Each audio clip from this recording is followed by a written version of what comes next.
And we're live. Okay. Hello, everybody, and welcome to another Virtual DDD meetup. Today, we want to talk about the confluence between domain-driven design and security.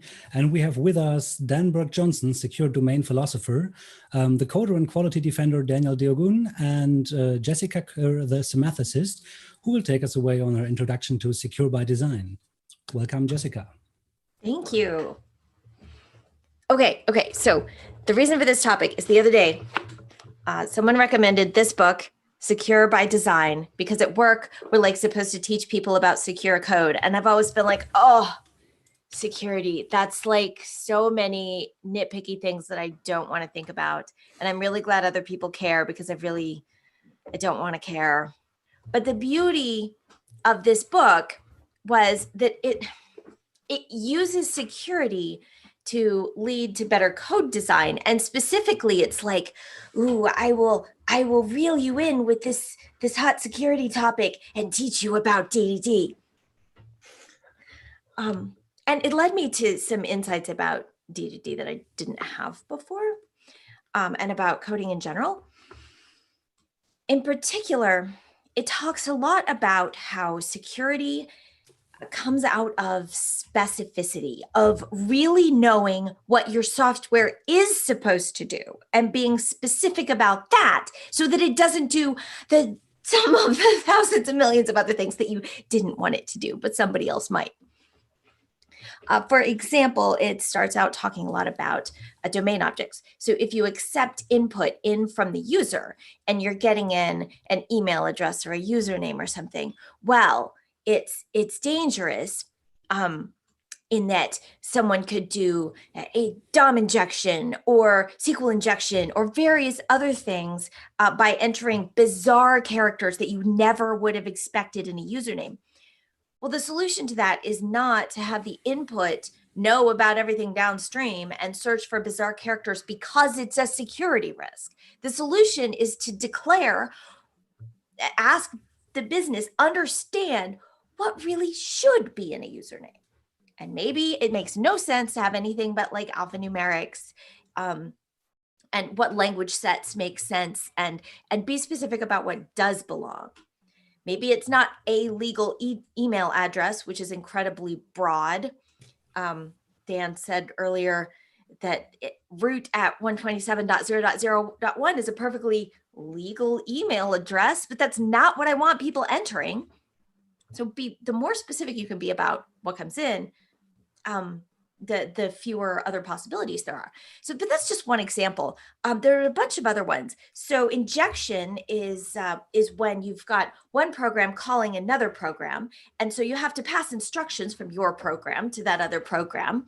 I have my favorite example from Bram Verdun, I think. He gave a presentation at CodeBeam the other day at the last conference, the last conference for a long time.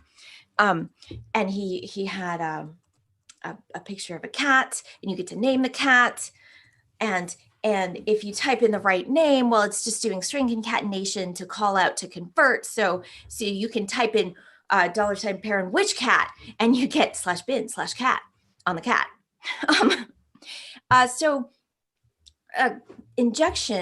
Avoiding injection attacks is about being very careful about specifying what is code and what is data when you call out to another program.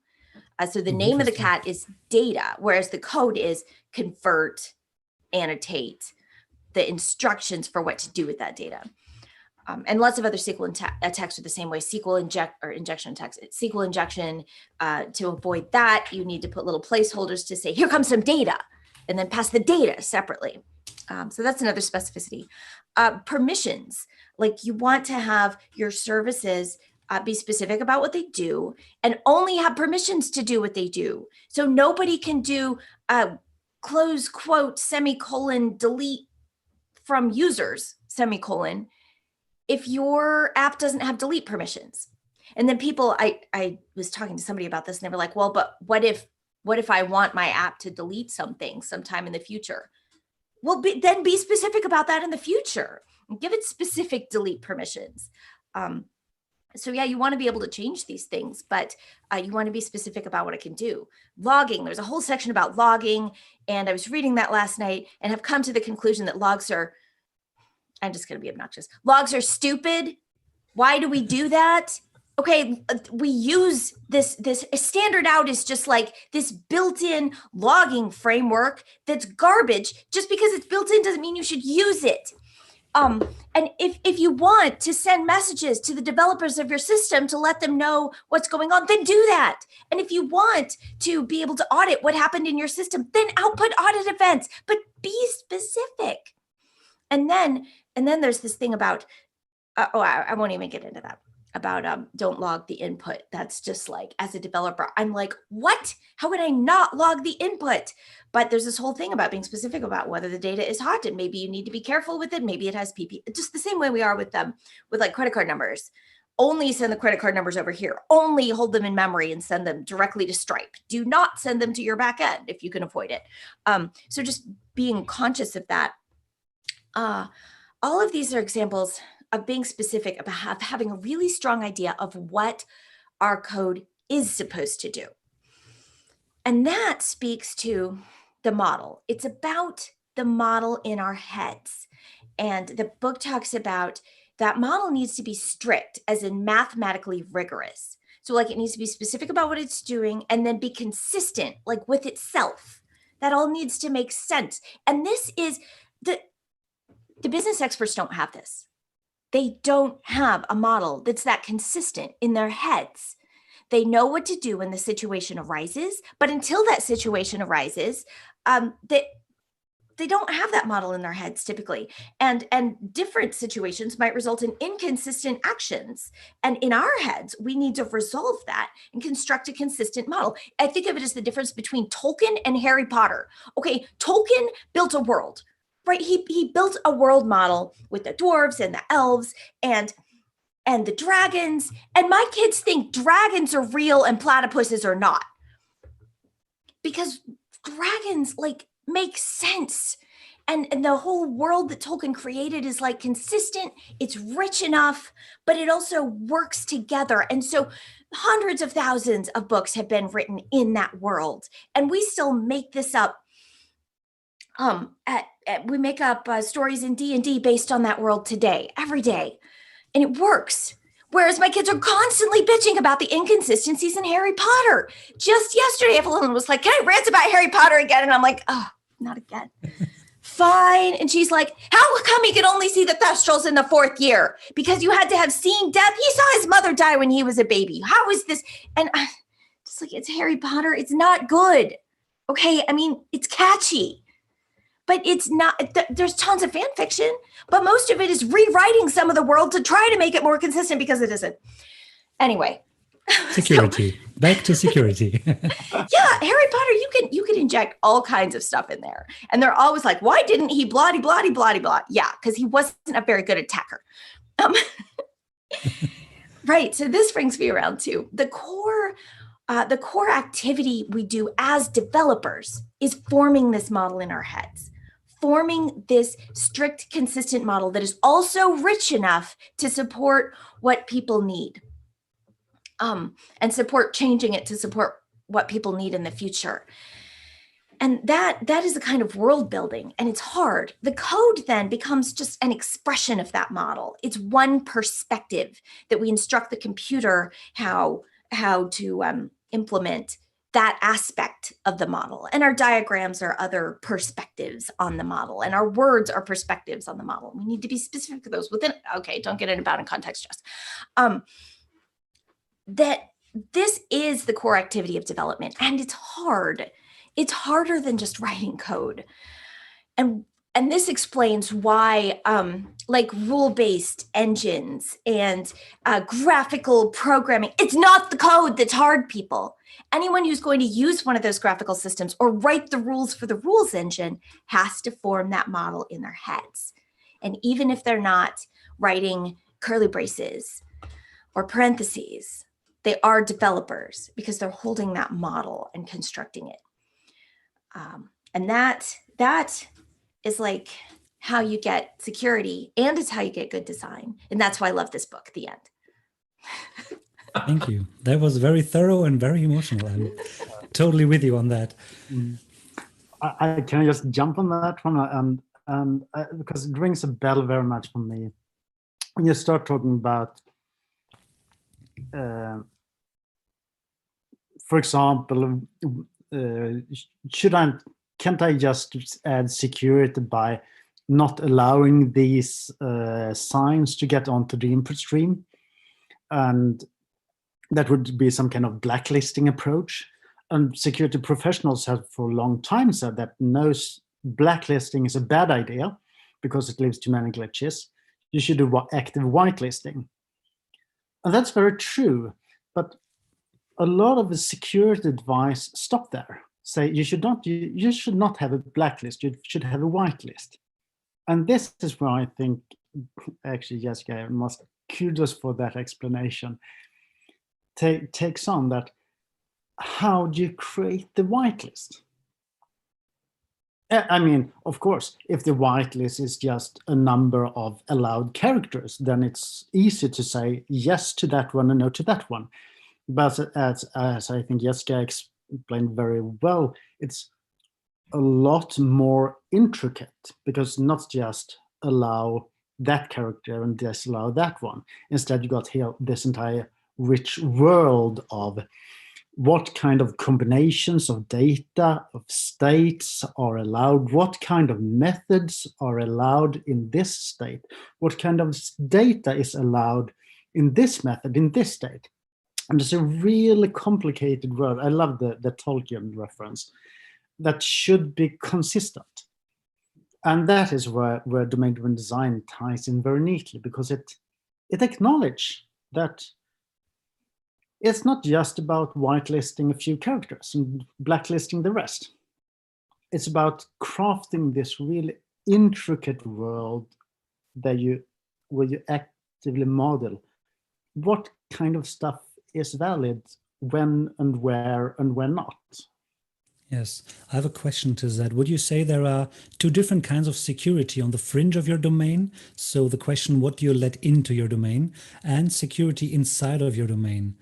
How you deal with things that happen inside of your domain. Do you think there's a different approach to both parts of the security, or is it more or less the same? I would like to make a shout out to security researcher Dr. John Wilander, who talks about validation, one of the most misunderstood or worst understood words in security. Because it's so easy to say that, well, you should validate your input. If you do not validate your input, then you're a security risk. But what is validation? You can't say validate, because there's no one true for all validation, because it's so intricate. And he makes a list of... Yep, it's input. Validation, check. Yeah, it's like, yeah, you should validate the input. If you do not, then you're toast. But he makes a list of like different kinds of validations you need. Starting with, you should validate the source of the data, like if it's a trusted sender, otherwise reject it. You should validate the size of the data. If it's an unreasonable size, then reject it. You should then validate the lexicographical structure of the data.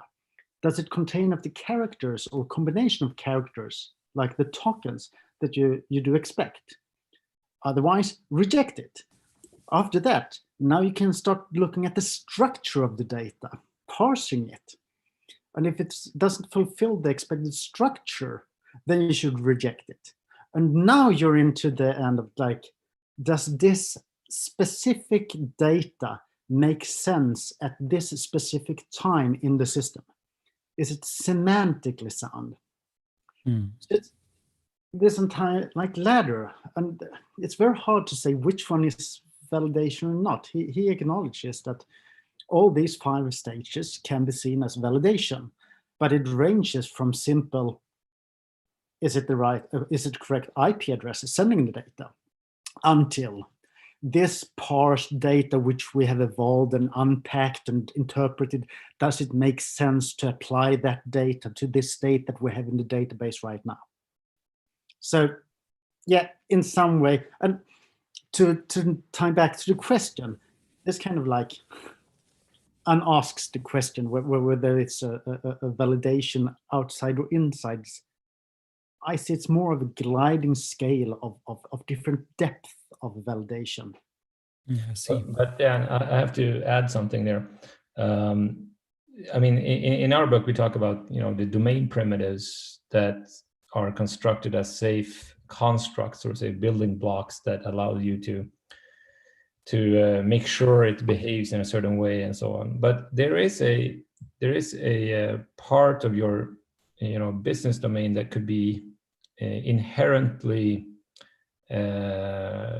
less secure, and that's how you use your business rules. And if someone would use those business rules with a malicious intent, they could attack your business. For instance, it could be, let's say you have a cancellation policy at a hotel. Cancel for free until, you know, the day before arrival. And someone would book all rooms, and then they would cancel in the very last minute. And that's perfectly legal from a business rule perspective, but it's not something you would like as a hotel manager. Well, especially not if it happens on the night before a very special event, Right? where you can actually get the premium price out of your hotel rooms. Exactly. So that would be some sort of a domain denial of service attack, I guess, if you use the business rules that way. Okay, so to try to understand, to wrap my head around this, that means the concept of a mass booking and mass cancellation is something very specific that needs to be designed inside of the domain and then put into code so that the concept is actually represented correctly, because It's not a technical attack, it's an actual business attack. You can do that with computers or without, right? Exactly. So is that what you meant by specific types and security by design? Okay, cool. I think it's interesting because it's tied together not only. A very important thing, I think, for us as developer is to realize that we are not crafting a system by writing it inside out, by starting with the code, and then we write the code that will then, well, just magically work on the production system. Because that's an attitude I often see, especially with junior developers. Rather, we should work from the outside and in, to realize that what we need to put a solution to is what will happen in production. So not only do we need to ensure that the code I write executes in a sound way for a single execution, but also that it exhibits the proper behavior in a multi-axis way. Like if we've got a lot of concurrent executions, then it should behave according to that. So something that's perfectly sound from a single thread's perspective. I do a booking and then I make a cancellation. Might not be the proper thing to do when you've got a massive load of such requests.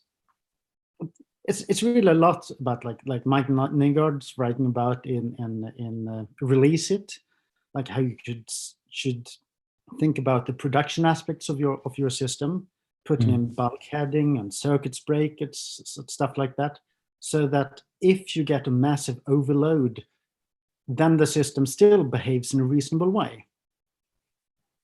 And we need to take that kind of idea even over to the modeling side. And this is hard. This is something that we as a developer community not really have addressed that very well until this point. How do we model the collective behavior of an entire runtime system? Yeah. I think this is one of the hardest things because second order ignorance is pretty high. So as Jessica said in the introduction, people don't know what they have to think about in the beginning, but once a developer asks the question, then of course business people have an answer. So how would you go about doing big design up front of the whole system? How much of the domain can you actually explore to make it perfectly secure? Well, I guess perfect is not possible, but as secure as possible in the beginning. And what's your heuristic to stop modeling and start building? And how often or how quickly would you reassess a domain? So do you have any heuristics on that, any experience with that way of thinking? Wow, that's a tricky question, I would say. I know. A heuristic for knowing when to stop modeling and sort of go designing, is that sort of the essence of what you're asking, right? Yeah, so I'm asking because you can always spend more and more and more time to make the system more secure, to find another edge case that could happen. What if all the clowns in the city book your hotel, you know, and then stuff like that. So what's your heuristic of when to stop modeling? When is the edge case too much over the edge? And how far do you take it before you start building? Everything comes down to risk, right? I mean, you have to assess what's the probability of something happening. We also talk about security in depth, that you should have multiple sort of layers of security that you need to apply. And of course, it also applies to physical security to your system.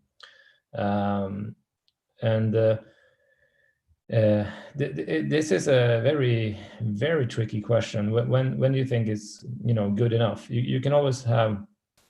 If you're building really, really critical software, you can have sort of like a bug bounty hunts where people try to hack your system in a good way and collect prizes for it. And then you sort of evolve your security as you go. Otherwise, you just have to run penetration tests, do I guess white box analysis, sort of make a judgment of when is the probability so low that this will be reachable or so. To leapfrog on that, just to clarify that we are very heavy proponents of taking an as agile approach as possible. Get the system out in production as quickly as possible with the amount of security that you should be able to have in that specific time. Do not get stuck in analysis paralysis. So even if we love our domain modeling, it should still be done in a reasonable way so that we can get a reasonably powerful system into production, so that we will get that real life response on what we're doing. I think that is like what Daniel is adding to, like one way of doing it is to put on a bug bounty program to kind of like elevate your risk profile a little bit. So you elevate the risk of being hacked, but with a lower risk in the consequence. A colleague of ours, Sebastian Ockman, has been talking a lot about the risk strategy of doing minimal viable security. Like in the same way as you'd make a minimal viable product and try to get that into the hands of users, you should combine that with also doing the minimal viable security for that product. For example, if you're doing some agile approach where you start with a very small feature set and you release it in some kind of canary style where you start with friends and relatives and employees, then, as Daniel said, it should be risk-based. Then you do the risk analysis of that. Well, the risk of getting hacked by your friends, relatives, and employees is substantially lower. So you can actually get away with a lower security, a lower threshold of security mechanism that you need in place.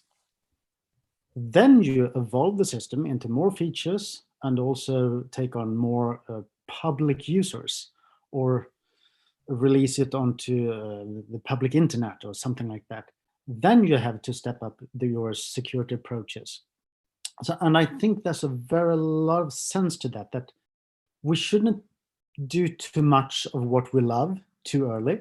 We shouldn't do too much of the domain analysis. We shouldn't do too much of the security, because then we lull ourselves into the idea that now we've done it. We've checked off our domain modeling. We've checked out our risk analysis. We've checked out our security, and then would not do it when we continue working. And that is definitely a risk in the long run.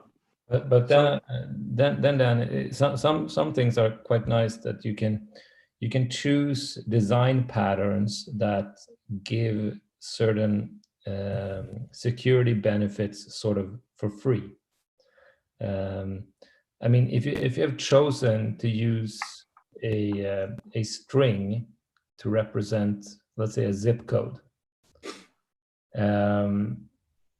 of course you only expect the input to be a zip code and fulfill the requirements you have on that particular data, and most of the times that will work. But if you have chosen to just, I don't know, model the rules and for a zip code in, maybe it's just, if you're in the US, it could be I don't know, a certain state or so, or if you're in Europe, it could be another way. In Sweden, there's particular rules to that as well.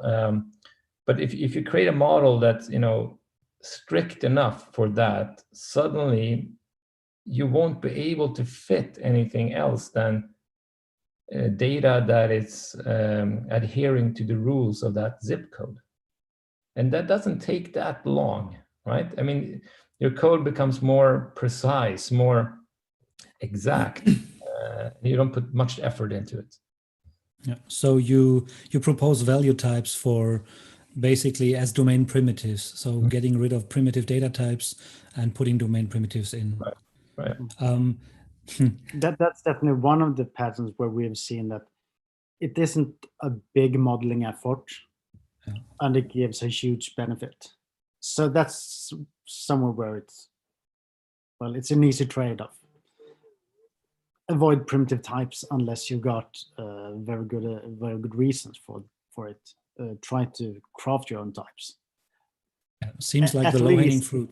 At least as if you can embed some kind of domain model understanding into them. So we have some comments in the chat, right? In threat modeling, you have the concepts of trust boundaries and attack surface to help with assessing the challenge from outside. And to help developers with the challenge, you can introduce evil actors with specific intentions and resources. We had some chat with UX researchers, right?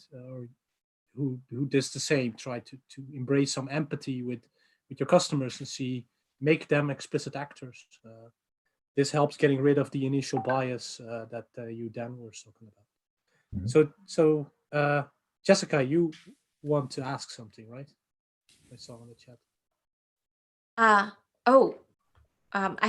did have a comment with the heuristics of where do you stop. I like to stop by asking, okay, and what about everything else? What happens with everything else? How do we find out something unexpected happened? And answer that, how do we find out things aren't working at all? And sometimes the answer is, well, the people using the software tell us. And you're like, and then you can think about, okay, how do they tell us? Can we make that easy? And then you'll find out about all kinds of things that are wrong in your system that people were just working around maybe, or that you didn't know about. And then if it's something you need to prevent, then you can deal with it. Cool. So one chat question is, how about the fact that doing more validation will slow down the application? Question mark. So it's a performance question, right? Saying if I do too much validation, my software will be slow. That's really the essence of that one, right? First, I would say, of course, there will be, there is software, there is cases where you can't validate because that will be too expensive. For instance, it could be, stock trading applications where, the nanoseconds matters how you do your transactions. Then you have to, of course, deal with that situation. But my experience is that in most applications, in most contexts, the validation isn't the expensive part. It's really if you do, if you have a network IO, or I guess you query your database or things like that. That's where your performance hit is, right? So validation isn't really that big of a problem. Or Dan, do you have a different opinion? No, we can just do the numbers. Like if you make extra validation, which is a computation in memory, for example, checking out matching versus some regex or something like that, we're talking about nano to microseconds. And if although regular expressions are an attack vector in the sense of some of them can really eat your system on the wrong input string, right? Definitely, you should be really careful about how you craft your regex so that you do not do extensive backtracking, for example, on long strings. Yeah, and the book talks about this, how first check the length of the string because that's cheap and prevents you from some of those regex attacks where you're doing the backtracking on the long string. And also then check like the structure, was it the structure and then the semantics, because do the cheaper checks first. Yeah. Because they protect you, but they protect the later checks. Yeah. And one of the things that came later on, like Daniel said, well, and thereafter you hit the database. So then you have spent things that are kind of like microseconds for then doing something that takes some 10 milliseconds. Then you're doing something that's 10,000 times slower. So doing those validation checks will probably be a good idea for protecting the performance. So you need validation checks before your validation checks. Yeah, and that's the kind of this falling scale of like 5 different kinds of validations. So ensure that you do the cheap validations early so that you will not be exploitable or attackable on the later like denial of service on the later stages, like the semantic validation, where you actually need to go down into the database, fetch the state of this specific object to be able to check whether this specific operation with this specific data is actually legal to do right now. And if you have just made the sanitation, like checking regexp and stuff like that in early stages, then you have actually protected the performance of the system to quite low cost. But I guess it's also is that if you validate your input properly and you assign it to an immutable object, like a domain primitive that we talk about, then I guess it should be comparable to if you didn't have that validation, you would have to have a lot of defensive code constructs all over your execution path to basically check the string or whatever it was. Is this string not null? Does it contain the data I expect it to be? And so on and so on. So all those checks together should probably sum up to the same amount of performance hit as your validation did. But of course, there is the optimization of not doing any security checks at all. That will be faster. That's totally an optimization, right? for me as a developer. I work a lot faster when I don't care. Right.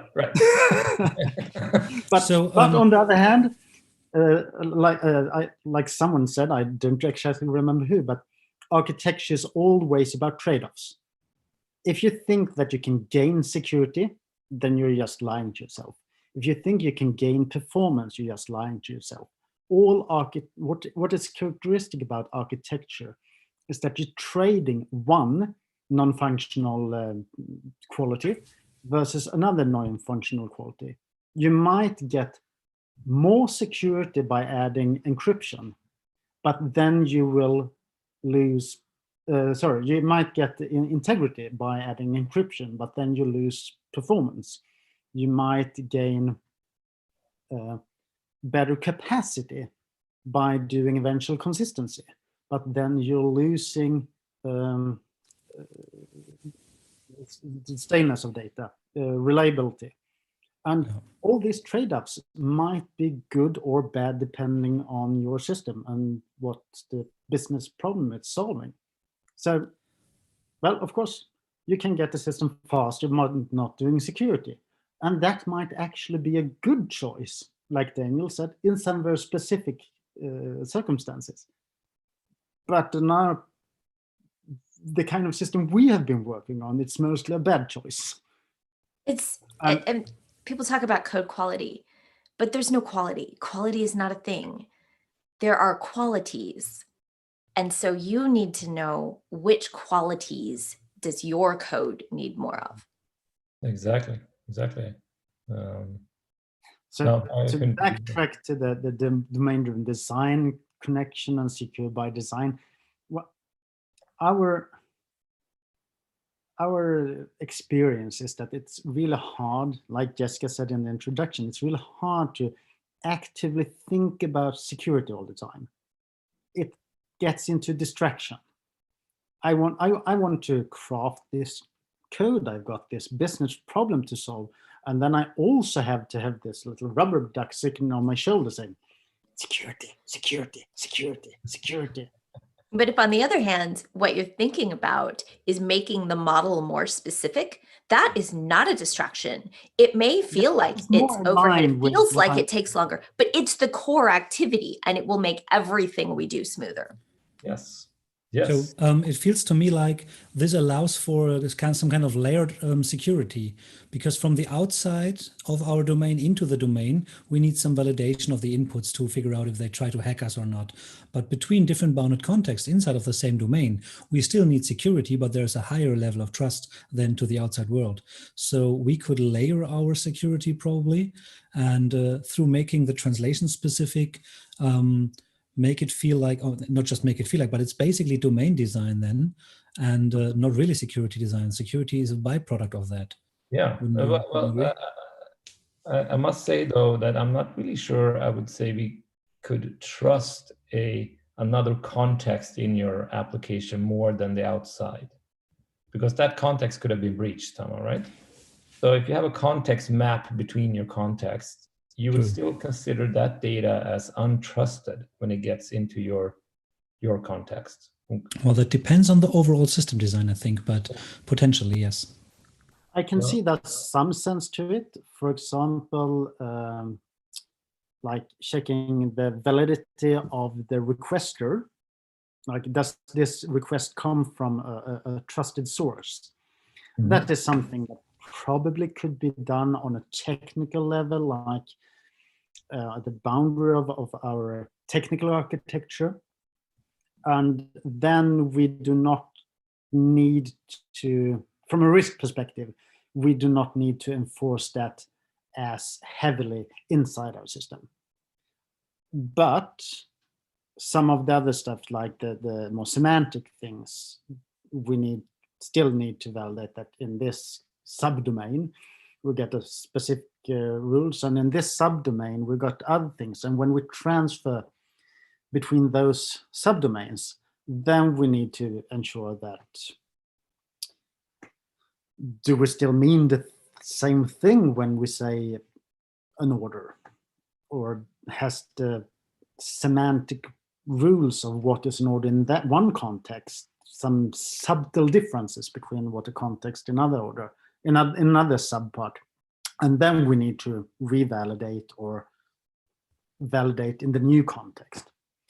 Oh, yeah, that relates to a question in the chat about generic validation libraries.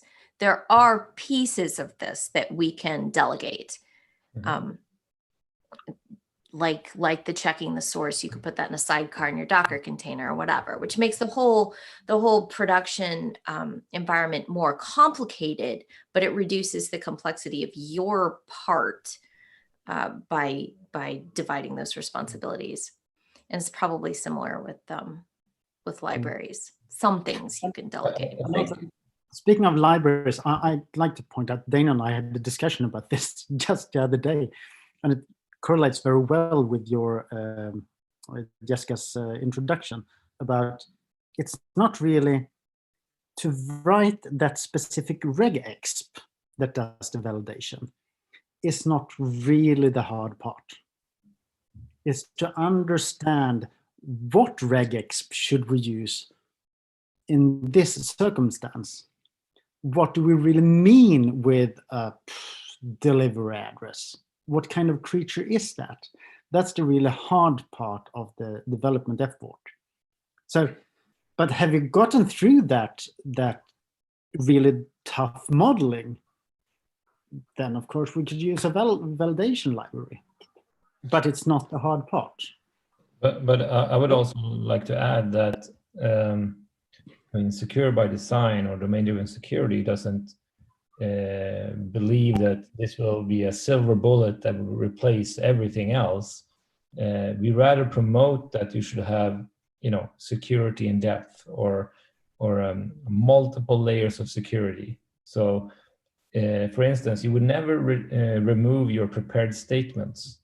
That's another layer of security. So, say, if we have forgotten to reject or 1 equals 1 from the input field, and it hits the lower part or your infrastructure, then that should be detected at that place. So we try to promote all sort of means to making your software secure on different levels, so to say.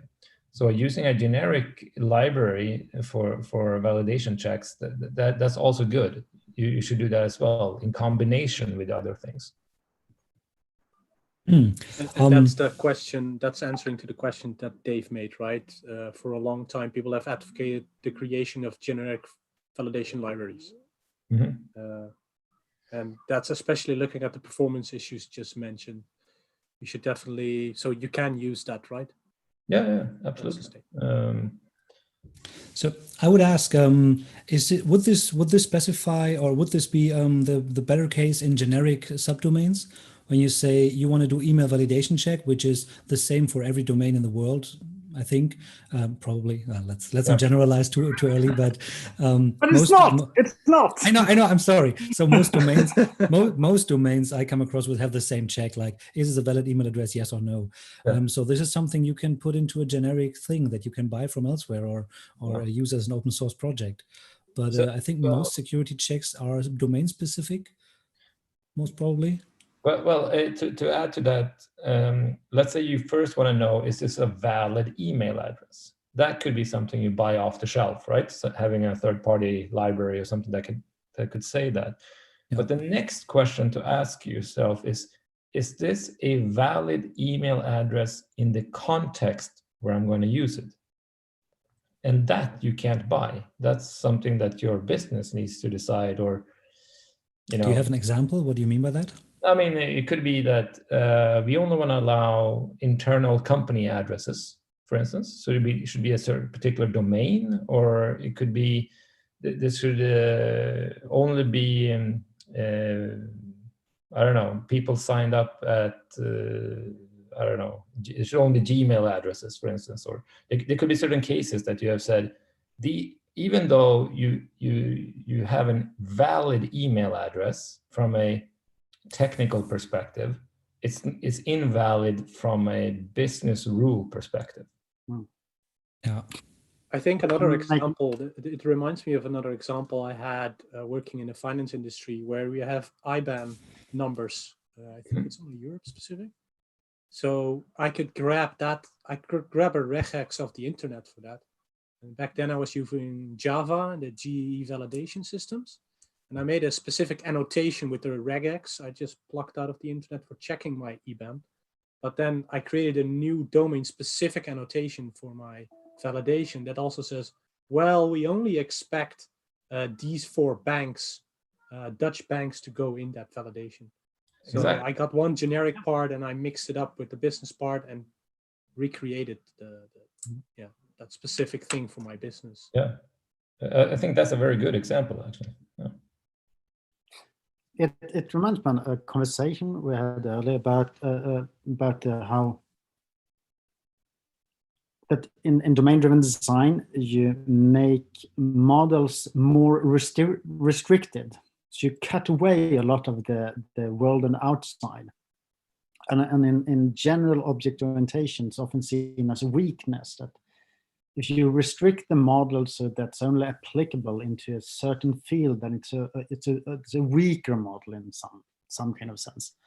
But domain-driven design actually turns it around and says that no, it's not a weakness. If your domain model is only applicable to a certain field, then it's actually a strength, because then you can be more specific inside that field. And I think this IBAN bank example is a really good example of that.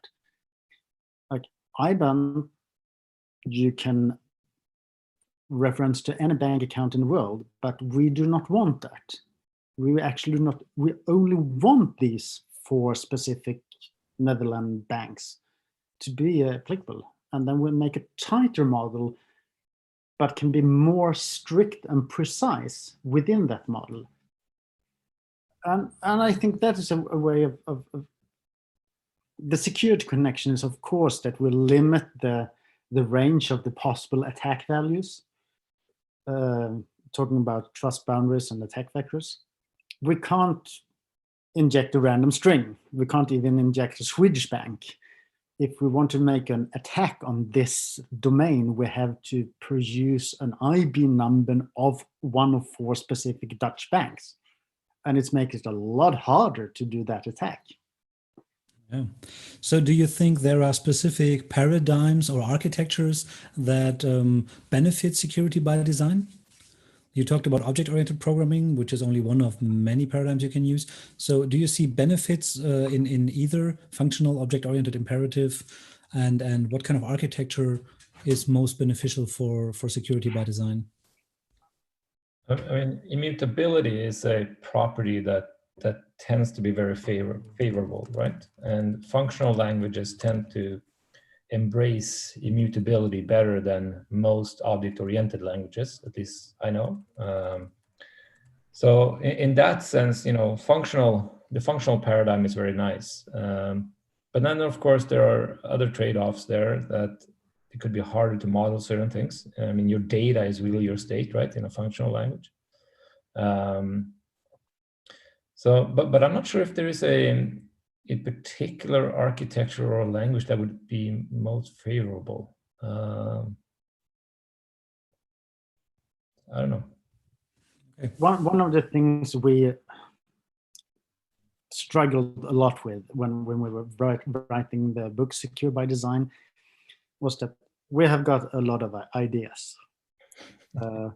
Just throw any question at us and we will have a multitude of ideas, but we tried to restrict ourselves to be intellectually rigorous, only talking about this thing that we have explicit experience of ourselves, that we can say, these are design patterns that we have used and we have seen security benefits of them. And well, springing from that, we are very lot influenced by functional languages, like Daniel said. Of course, we've been programming in mainstream object-oriented languages, well, like Java, for example. And we have been working in like classical architectures or event-driven architectures. So there's some things that we see that benefit security-wise. Like if you can make a model that is as expressive but more restricted in its mechanisms, then you have gained something from security perspective. Well, that's a good heuristic. I'm going to write that down. So a very good example of this, I think, is the concurrency problem. Daniel's been working extensively on a very hard concurrency problem that is an interesting case study in and of itself. But concurrency can go wrong so many ways if you have got threads.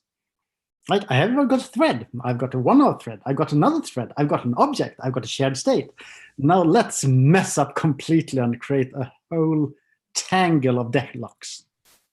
So can we instead find another paradigm, another mechanism that is more restricted in its mechanisms, but still has got the same expressive power?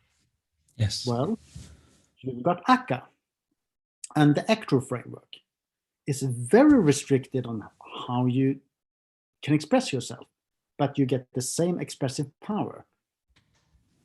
I think that's a nice example of how you can take something that is less expressive in mechanisms, but still got the same expressive power. And when you do that, you avoid a lot of risks. So Actor model as a mechanism with less moving parts, basically. Yes. Okay, yeah. I call it that. Daniel did a very nice work on architecture was working on recently, where they actually based it completely on message-driven mechanisms, meaning they had no callable endpoints that could be on a security risk port, because even if you throw something in a message queue, it will take a while before it's executed. Whereas a request response driven API is designed to do what it's told to do immediately, which also means that if you're asking it to do something naughty, it will do it immediately. Yes. So if you use messages as your only in and out into the system, you could have a security thing checking the messages for security before they actually get executed on the pure domain code. So talking about layered security again, still making a good design for the domain, but the message into the system can also already be in domain language with primitive types and with domain primitives, and provide a lot of security. That's really great. Absolutely, yeah. Cool. The good thing there is, and I've seen some parts in the chat, but what I also see usually happens in the conversation with business and with people is that technical stuff can happen, like a DDoS attack or like something, the 8 distributed fallacies, or 8, right? Well, but what business impact does it have? And let's create also some really business explicitness or domain explicitness in that part. It's not about the DDoS attack. The DDoS attack can be fine. You tell me, it's not your problem. Your problem is, what does it do with your business value? Mm-hmm. And that's the harder conversation I usually have. Does anyone, and maybe especially Jessica, perhaps with as a semitist, right? I think that all comes back into that semitism. How do you deal with that? That would be my question, right? Technical stuff being business impact, giving in business impact. The semathecy. One cool thing about the Secure by Design book was it talked at the end about your goal when you do have a breach is to learn from it widely.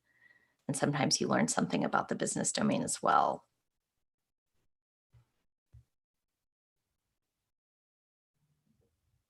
I got a lot of friends who work in risk analysis, compliance, and also business continuity. And it kind of ties very neatly into what their expertise. It's like, okay, so what if? They are all applying some kind of roll forward approach, which I think we could benefit a lot from a technical side as well. do not, even if bad things happen, we try to prevent it. But then instead, let's model it like, okay, if bad things happen, then what do we do? Yeah, so compensating the damage or learning from it should be part of the business model, right? Mm-hmm. Yeah. Of Cool. course, there are some risks involved there, like if you have got anonymous transactions where you can't enforce rolling back the transaction, then you might stand a risk. Well, we all know what happened to the Bitcoin exchange Mt. Gox. That they folded over for that reason. They could make a transaction, and then they were out of funds, and then when they were trying to unroll the transaction, well, then the account was empty. So the Bitcoins just disappeared. It turned out that eventual consistency was not a good model in that specific domain. Well, it's a trade-off, right? So, well, someone traded off the entire Mt. Gox. We can say that for sure. Okay, thank you very much. We're approaching almost a full hour. So I would ask if we have questions from the audience. Is there anything on the tubes or on the chat room?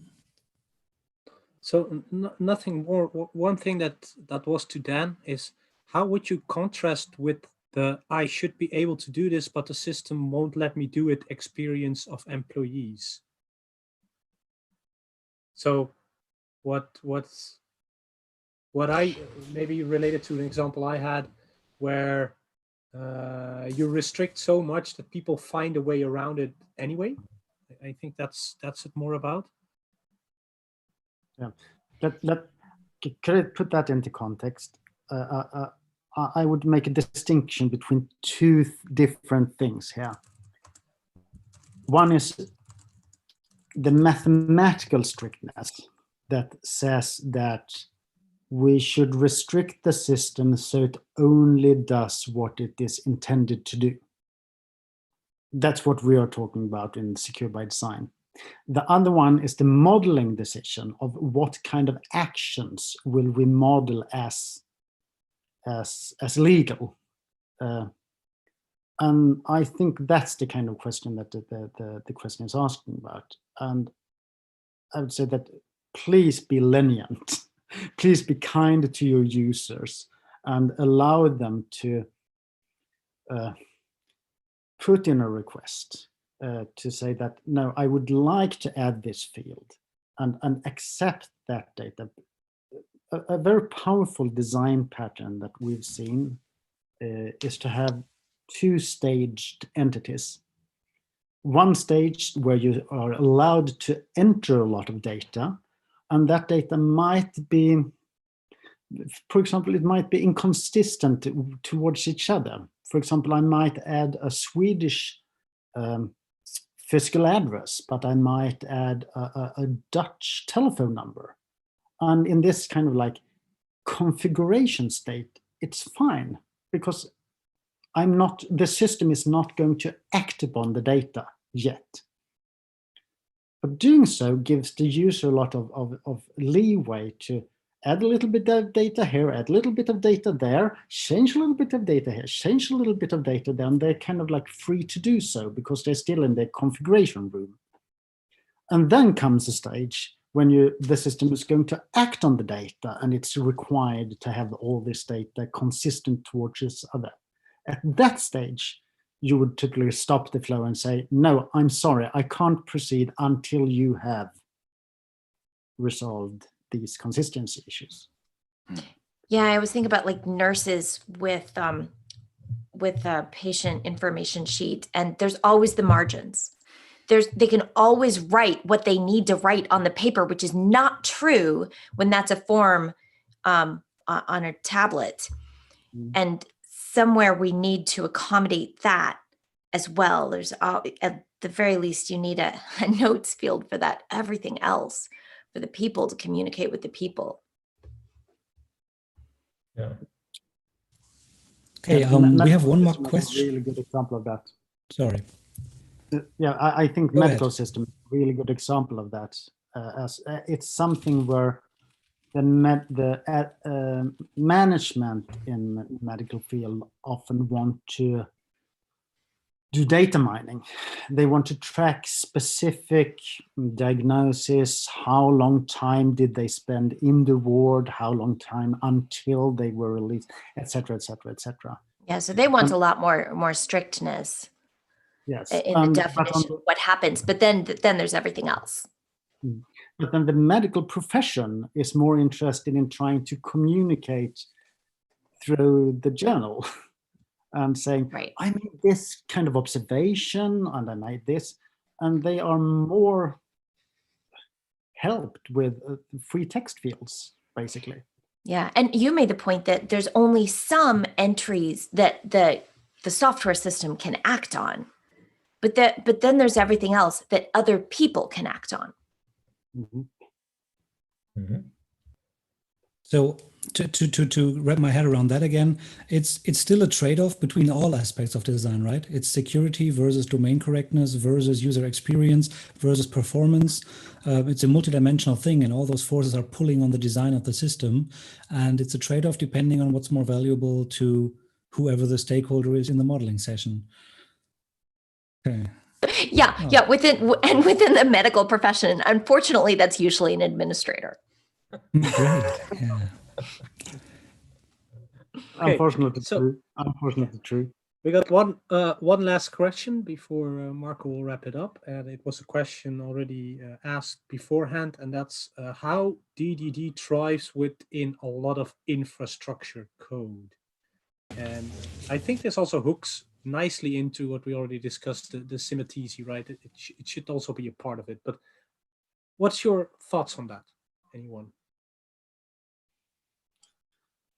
Infrastructure has a model, right? I mean, the model may be a technical model there, but then you're describing how the software operates. You're describing the permissions, the things that it can do, for instance. And there's a model there too. It's kind of fun to work on because as developers, we can learn about that and figure most of it out ourselves and not have to consult with people whose language we don't share.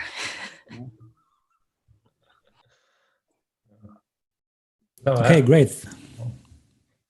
I think there's an interesting thing that there's a model there. There's a model in the business domain. There's a model in the UX. There's a model in the it becomes a lot of models, and I think one of the benefits of domain-driven design is saying that we should focus our efforts on crafting a model that is ubiquitous, that's good for as many of these purposes as possible.